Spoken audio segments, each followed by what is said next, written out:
Hello बच्चों, good morning, नमस्ते, प्रणाम। कल मैंने सीएमए फाउंडेशन के लेक्चर में आपको थोड़ा सा basic concept of cost accounting बता दिया था, ओरिजिन बता दिया था, कास्ट अकाउंट और फाइनेंशियल अकाउंट के बीच का डिफरेंस बता दिया था। इतनी चीज़ों पर हमने थोड़ी सी बात किया था। ये वीडियो मैं केवल उन बच्चों के लिए खासकर बना रहा हूँ, खासकर जिनका 6 सितंबर के आसपास पेपर आपका है, मैराथन क्लास है अकाउंटेंसी की, जिसमें आपको जल्दी से जल्दी हम लोग फटाफट रिवाइज करा देंगे। खासकर आपके सीएमए का जो बुक मिला है, जो आपको इंस्टीट्यूट से बुक मिलती है, उसका क्वेश्चन हम सॉल्व कराएंगे। फर्जी टाइप का नहीं कि जो मन में आए वो सॉल्व करा दें, ऐसा कुछ नहीं। ये बात आप, क्योंकि बुक को जल्दी कोई सॉल्व नहीं कराता है, तो कल हमने आपको बताया था ये बात। अब आज हम आपको ये बताएंगे कास्ट अकाउंटिंग में फंडामेंटल ऑफ कास्ट पढ़ा रहे थे इसमें आपको सीएमए में। इसमें मुझे आज बताना है कि classification of cost, classification of cost यानी कास्ट कितने नेचर के होते हैं कास्ट अकाउंटिंग में। इकोनॉमिक्स में तो कई टाइप के कास्ट होते हैं, लेकिन कास्ट अकाउंट में कास्ट के कितने नेचर हैं, इस बात को आपको जानना और समझना बहुत जरूरी होता है। ये बात आपको ध्यान रखना। इसके कई नेचर हैं। नेचर या इसके नेचर हम क्लासिफिकेशन किस तरीके से करते हैं। पहला क्लासिफिकेशन है on the basis of elements या नेचर या एलिमेंट्स के आधार पर अगर हम इसकी क्लासिफिकेशन करेंगे, तो कल आपको हमने बताया था नेचर और वेरिफिकेशन पे सबसे मेन एलिमेंट्स क्या होता है कास्ट का, मटेरियल, दूसरा क्या होता है लेबर, तीसरा होता है ओवरहेड। तो कोई आपसे पूछे, ऑब्जेक्टिव एग्जाम से पूछा जाता है कि नेचर या एलिमेंट्स के बेस पर नेचर या क्लासिफिकेशन ऑफ कास्ट क्या होता है, तो आपका जवाब होगा 3। कौन कौन से होंगे मैं आपको बता रहा हूँ। मटेरियल, पूरी मटेरियल हम लोग यूज करते हैं उसमें, या लेबर कास्ट भी होता है, या अदर एक्सपेंस होता है जिसको हम लोग क्या बोलते हैं, ओवरहेड्स। ये पहला क्लासिफिकेशन है एलिमेंट्स के बेस पर या नेचर के बेस पर। आपका पहला एलिमेंट्स होता है, इनको आपको ध्यान में रखना है। फिर दूसरा बेसिस हम बना देते हैं इधर, आपका दूसरे बेसिस पर आपको ध्यान में रखना है on the basis of degree. Degree के आधार पर अगर हम लोग देखें, डिग्री मतलब यहाँ पर मात्रा के आधार की बात हो, तब आपने पढ़ा होगा डायरेक्ट कास्ट। डायरेक्ट कास्ट जिसका रिलेशन किससे होता है, प्रोडक्शन से, और इनडायरेक्ट कास्ट जिसका रिलेशन प्रोडक्शन से ना होकर के अदर चीजों से होता है। तो पहला क्लासिफिकेशन है एलिमेंट को लेकर के, दूसरा क्लासिफिकेशन है डिग्री को लेकर के। ये आपके इसमें 3 कास्ट है, मटेरियल, लेबर, ओवरहेड्स। इसमें डायरेक्ट कास्ट और इनडायरेक्ट कास्ट की बात आती है। इसके बाद हम लोग फटाफट जब चेंज करेंगे कि चेंज इन एक्टिविटीज के बेस पर जो हमारे कास्ट होते हैं उनको हमको ध्यान में रखना है। तीसरा क्लासिफिकेशन मैं आपको बताने जा रहा हूं।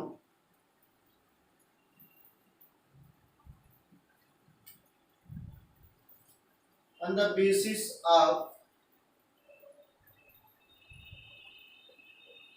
चेंज इन एक्टिविटीज, क्रियाशीलता में परिवर्तन के आधार पर जब भी हम लोग कास्ट के क्लासिफिकेशन पर आते हैं, तो भी इसमें 3 होगा। एक आप पढ़ेंगे अस्थायी खर्चे। किसी कंपनी में जैसे रेंट होता है, आपका अस्थायी खर्च है, आपने लोन लिया, इंटरेस्ट पे करना है, आपने गाड़ी का इंश्योरेंस कराया, प्रीमियम पे करना है, तो क्या करना है, अस्थायी खर्चे या वेरिएबल कास्ट। और तीसरा आपका semi variable cost. Semi variable cost का मतलब ये होता है जिसका कुछ हिस्सा फिक्स हो, इसमें दोनों के फीचर्स होते हैं, जिसमें कुछ हिस्सा फिक्स हो और कुछ आपका वेरिएबल होता है, वो आपका सेमी वेरिएबल कास्ट हो जाएगा। तो आपका तीसरा, ये आपका एक्टिविटीज के आधार पर, या इसको एक्टिविटीज के बेस पर बोलते हैं, या वॉल्यूम के आधार पर बोलते हैं कि कितने कास्ट आपके होते हैं। फिर कंट्रोल के आधार पर, कंट्रोल के आधार पर जब हम लोग करते हैं ऑन द बेसिस ऑफ कंट्रोबिलिटी जिसको बोलते हैं। कंट्रोबिलिटी शब्द जब भी यूज होगा, इनको आपको ध्यान में रखना है। तीसरा बेसिस ये हो गया, चौथा बेसिस मैं आपको बता रहा हूं।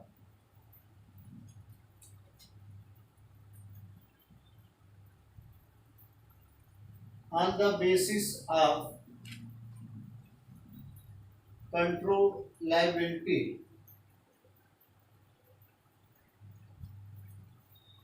कंट्रोल, इसमें दो कास्ट आपके मिलेंगे, ध्यान रखना है।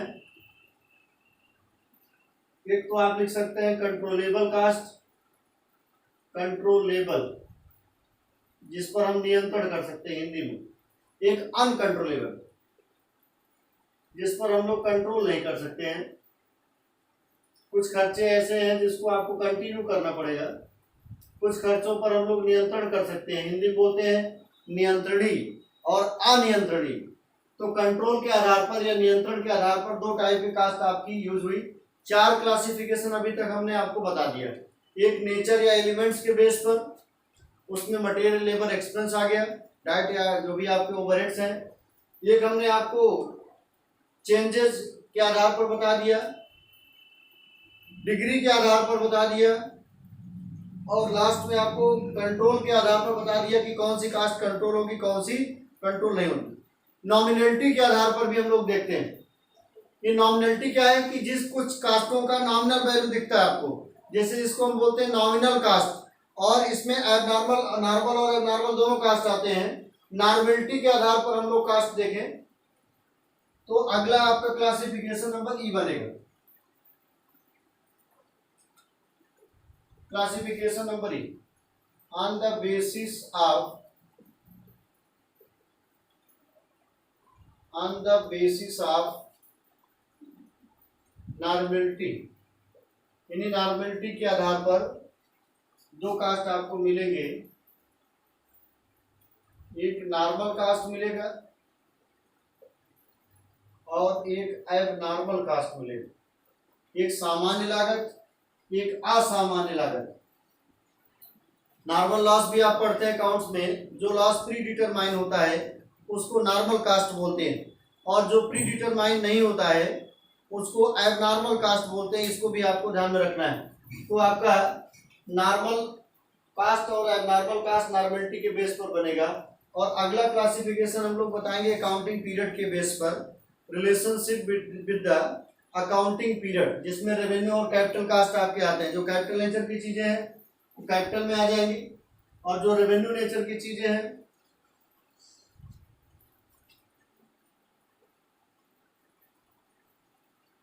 ऑन द बेसिस ऑफ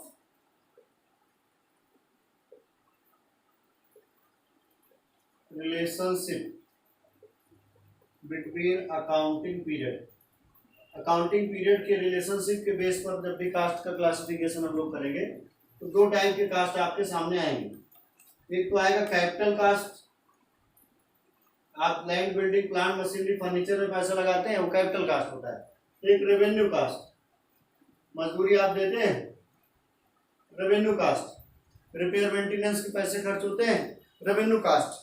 ये आपको ध्यान में रखना है।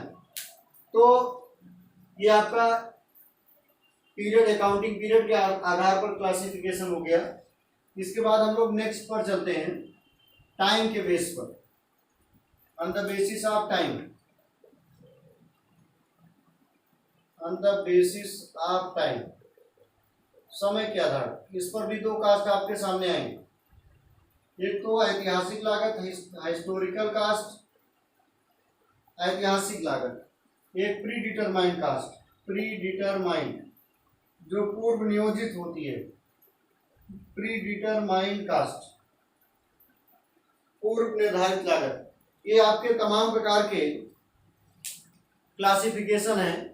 इनसे कुछ क्वेश्चन भी आते हैं। अभी जहां तक मैंने कराया यहाँ से कि हम सीएमए की बुक से आपको क्वेश्चन करा रहे हैं, सीएमए की बुक से हम आपको कुछ क्वेश्चन आपसे पूछ रहे हैं, फटाफट जवाब दीजिए।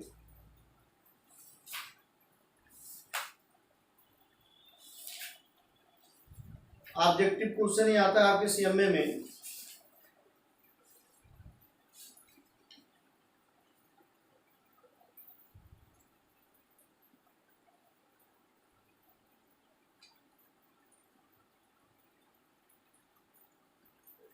क्वेश्चन में आपसे पूछा गया है कि on the basis of time, यानी समय के आधार पर, on the basis of time which cost are relevant in cost accounting, समय के आधार पर कौन सा कास्ट अकाउंट के लिए रिलेवेंट होता है। Option number A historical cost, option number 2 predetermined cost, option number C A and B both, option number D none of these.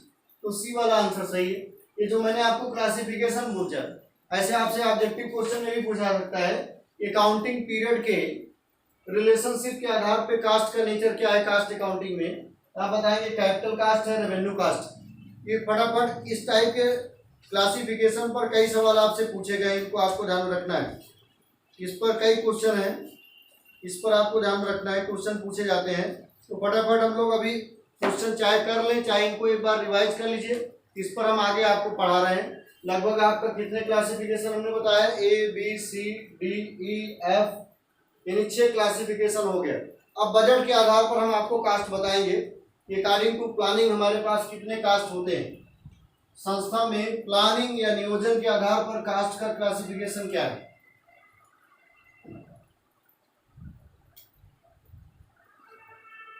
On the basis of, कुछ और भी कास्ट है, इनको note कर लीजिए। On the basis of planning, नियोजन के आधार पर कास्ट का नेचर। इसमें आपको ध्यान रखना बजटरी कंट्रोल वाली बात आती है, या जिसको हम बोलते हैं बजटरी कास्ट, बजट की बात है, और स्टैंडर्ड कास्ट, अनुमानित लागत। आप बीकॉम सेकेंड ईयर में पूरा स्टैंडर्ड कास्ट के बारे में पढ़ते हैं, जो भी बच्चे सीएमए कर रहे हैं। इसमें प्री या बजटरी कंट्रोल के बारे में आप पढ़ते हैं। तो प्लानिंग या नियोजन के आधार पर जो आपका कास्ट का वो बनेगा क्लासिफिकेशन, वो आपके 2 बनेंगे, इनको भी आपको ध्यान रखना है। इसके अलावा अगला क्लासिफिकेशन है association with the product, product का और पीरियड दोनों के बारे में बताया है। अगला क्लासिफिकेशन जो एच है एसोसिएशन विद द प्रोडक्ट या on the basis of product, on the basis of product, nature of product. उत्पादित वस्तुओं के आधार पर प्रोडक्ट कास्ट होता है, पीरियड कास्ट, 2 चीज होती है यहाँ पर। कि प्रोडक्ट पर कास्ट कितना है, प्रोडक्ट कास्ट और पीरियड कास्ट, समय के आधार पर क्या खर्च है। लास्ट क्लासिफिकेशन है मैनेजमेंट डिसीजन के आधार पर कई कास्ट होती है, जैसे मार्जिनल कास्ट है, आउटपुट ऑफ पॉकेट कास्ट है, डिफरेंशियल कास्ट है, संक कास्ट है, अपॉर्चुनिटी कास्ट है, रिप्लेसमेंट कास्ट है, मैनेजमेंट डिसीजन के बेस पर। यानी मैनेजमेंट डिसीजन के बेस पर कई कास्ट होती हैं, इनको हमको जानना है। Last classification H I, on the basis of managerial decision, यानी प्रबंधकीय निर्णय के आधार पर, प्रबंधकीय निर्णय के आधार पर कास्ट का क्लासिफिकेशन है। जैसे आपका मार्जिनल कास्ट होता है, आउट ऑफ पॉकेट, अपने घर से जब पैसा खर्च होता है, आउट ऑफ पॉकेट कास्ट, या जो पैसा डूब जाता है, संक कास्ट। आपने इकोनॉमिक्स में पढ़ा होगा, अपॉर्चुनिटी कास्ट वही है, अवसर लागत। स्टैंडर्ड कास्ट, स्टैंडर्ड कास्ट भी यहाँ आता है। स्टैंडर्ड कास्ट 2 जगहों पर जा सकता है, यहाँ पर भी आ सकता है, वहाँ पर। ऐसे डिफरेंशियल कास्ट जो अगर विभेदात्मक लागत की बात करते हैं, डिफरेंशियल कास्ट, यानी अगर आपसे पूछा जाए कि मार्जिनल कास्ट हुआ, संक कास्ट हुआ, अपॉर्चुनिटी कास्ट है, इनका क्लासिफिकेशन क्या होता है, तो मैनेजमेंट डिसीजन पर। मैंने आपको 11 क्लासिफिकेशन बताया बच्चों, 11 क्लासिफिकेशन आप कास्ट बताया। ये कास्ट का क्लासिफिकेशन, इनसे क्वेश्चन आपसे पूछे जाते हैं, इनको आप जरूर फटाफट आप रिवाइज कर लीजिएगा। मैं मैराथन क्लास पढ़ा रहा हूँ सीएमए का, जो 6 सितंबर को प्रोजेक्टेड है। इसमें बहुत डिटेल में मैं नहीं जा पाऊंगा, क्योंकि बहुत तेजी से आपको पढ़ा करके इसको कवर करना पड़ेगा। हाँ, जब भी बच्चों को नई बैच अनाउंस करूंगा मैं दिसंबर के लिए, तो उसमें बहुत धीरे धीरे आराम से पढ़ाया जाएगा। बहुत सिस्टम में चला जाएगा ताकि चीजें जो है बहुत तेजी से क्लियर हो। ये मान के चला जाता है कि आपका रिवीजन सीएमए फाउंडेशन बैच का रिवीजन है क्लास, क्योंकि आप फटाफट रिवाइज करते जाएं ताकि आपका अकाउंट्स में 90+ मार्क्स हो जाए, ये मैं चाहता हूँ। अब मैं आज आपको एक चीज बताया। दूसरी चीज मैं जो आपको पढ़ाने चल रहा हूँ, जैसे फाइनेंशियल अकाउंटिंग में अकाउंटिंग स्टैंडर्ड आप पढ़ते हैं। अकाउंटिंग स्टैंडर्ड क्या बताता है फाइनेंशियल अकाउंटिंग में? ये बताता है कि अकाउंटिंग के रूल्स और रेगुलेशन की लिमिटेशन क्या है, कि किस दायरे के अंदर आपको अकाउंट को पढ़ना है। एक सीए को, एक अकाउंटेंट को, या जहां जहां अकाउंट का यूज होता है, कौन से रूल्स और रेगुलेशन के आधार पर बैंकिंग अकाउंट चलेगा, कौन से रूल्स और रेगुलेशन के आधार पर इंश्योरेंस अकाउंट चलेगा। उसी तरीके से कौन से रूल्स और रेगुलेशन के आधार पर कास्ट अकाउंट में जो संस्थाएं आती हैं, जैसे आपका कंस्ट्रक्शन के जितनी कंपनियां हैं, होटल जितने हैं, ट्रांसपोर्ट जितने हैं, इनको किस अकाउंटिंग रूल्स को फॉलो करना है, उसको कहते हैं कास्ट अकाउंटिंग स्टैंडर्ड, या साथ इसको शॉर्टकट में बोलते हैं CAS, ये बोलते हैं। तो कास्ट अकाउंटिंग स्टैंडर्ड भारत में जो यूज होते हैं, कास्ट अकाउंटिंग स्टैंडर्ड जो भारत में यूज होते हैं, इनकी संख्या जो है वो है 24। इसको आपको ध्यान रखना है। 24 cost accounting standard are used in cost accounting. Cost accounting में कितने अकाउंटिंग स्टैंडर्ड यूज होते हैं? 24। ये आपको ध्यान में रखना है। कौन कौन से हैं, कितने हैं, इनके बारे में मैं आपको बताऊंगा, और बहुत सिंपल कंसेप्ट है जो मैं आपको बताऊंगा इनके बारे में, इसको बहुत अच्छे तरीके से आप समझ लें।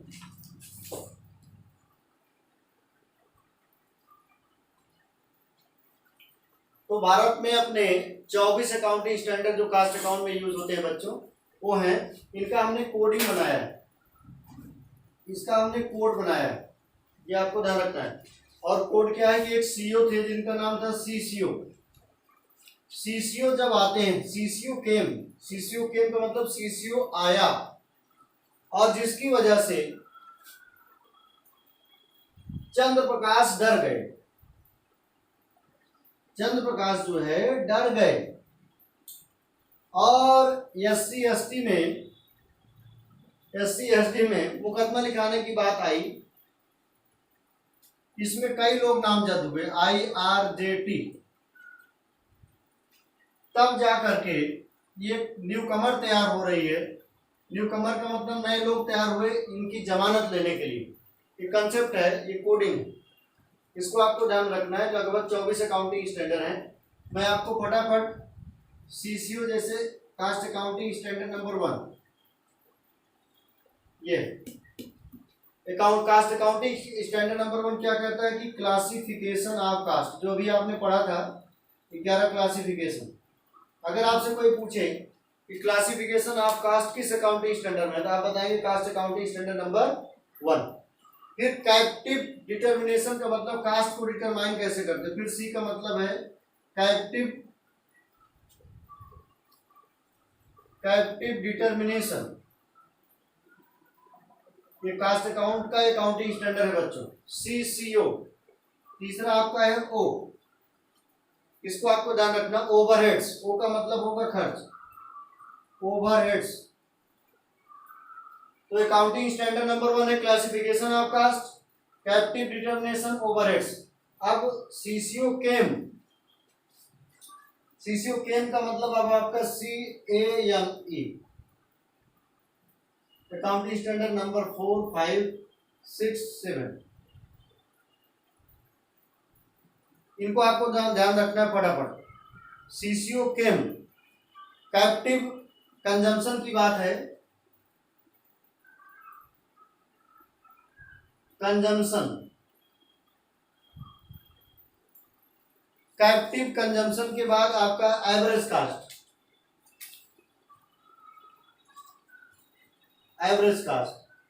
मटेरियल कास्ट, एम्प्लॉय कास्ट, एम्प्लॉइयों पर जो भी पैसे खर्च होते हैं, employ cast.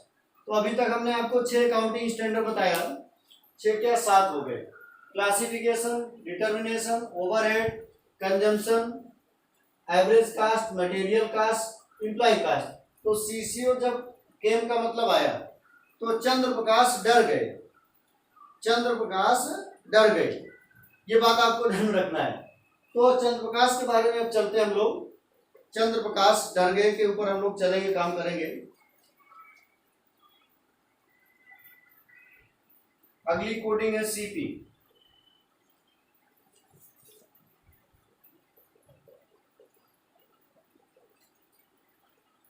Accounting standard number 8, 9, 10, 11, 12 इनको आपको ध्यान रखना है।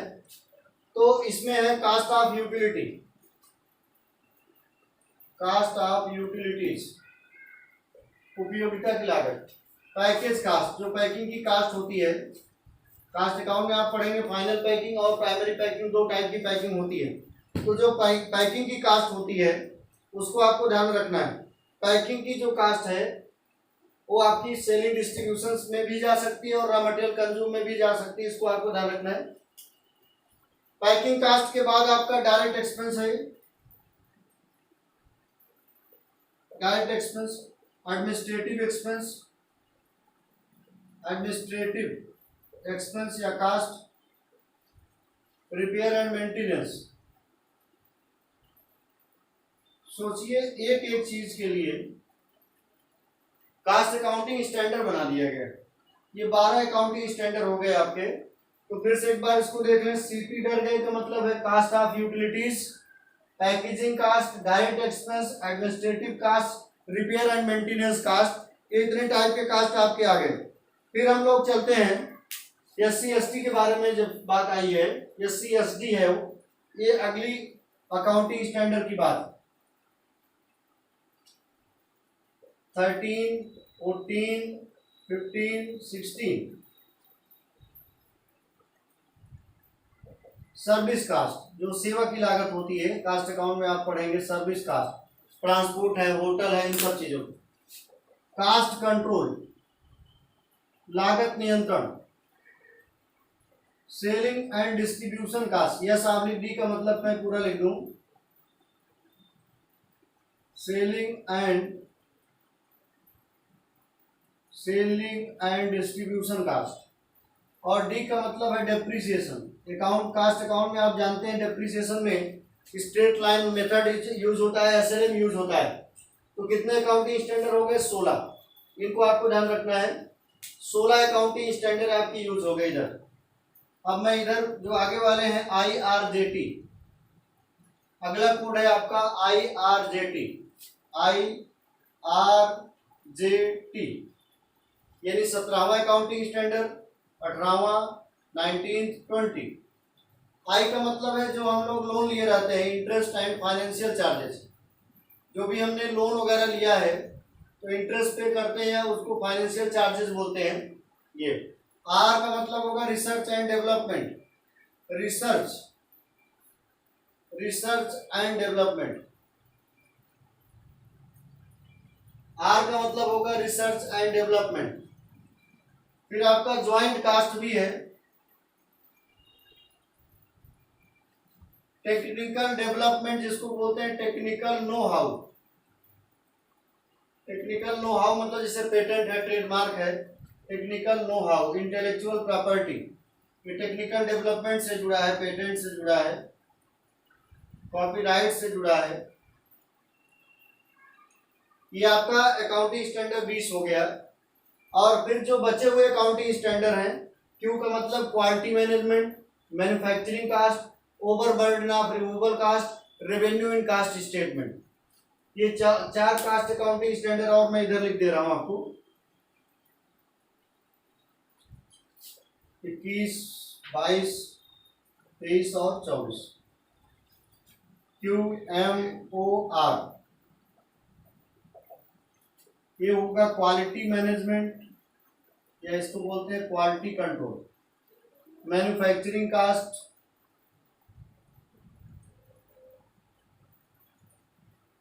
Overburden of removal cost, revenue in cost statement, जो हम रेवेन्यू दिखाते हैं कास्ट स्टेटमेंट में, जो सेल्स बोला जाता है, रेवेन्यू इन कास्ट स्टेटमेंट, जो भी इनकम दिखाई दे, ये 24 अकाउंटिंग स्टैंडर्ड है इंडिया में बच्चों, जो कास्ट अकाउंट में यूज होते हैं, जिसका मैंने बेहतर कोड आपको बता दिया है। कभी कभी आपसे पूछा जाता है कि अकाउंटिंग स्टैंडर्ड 24 क्या है, तो रेवेन्यू पर आंसर लगेगा 21 क्या है। एकदम मैंने सीक्वेंस में बता दिया है, इसको आप पूरी तरीके से रिवाइज कर लीजिएगा। अब कल के लिए मैं एक नया वीडियो लेके आऊंगा, जब भी मैराथन क्लास में, आप इसको पूरी तरीके से रिवाइज कर लीजिएगा। क्वेश्चन यहाँ से जरूर पूछा जाएगा। जय हिंद, जय भारत।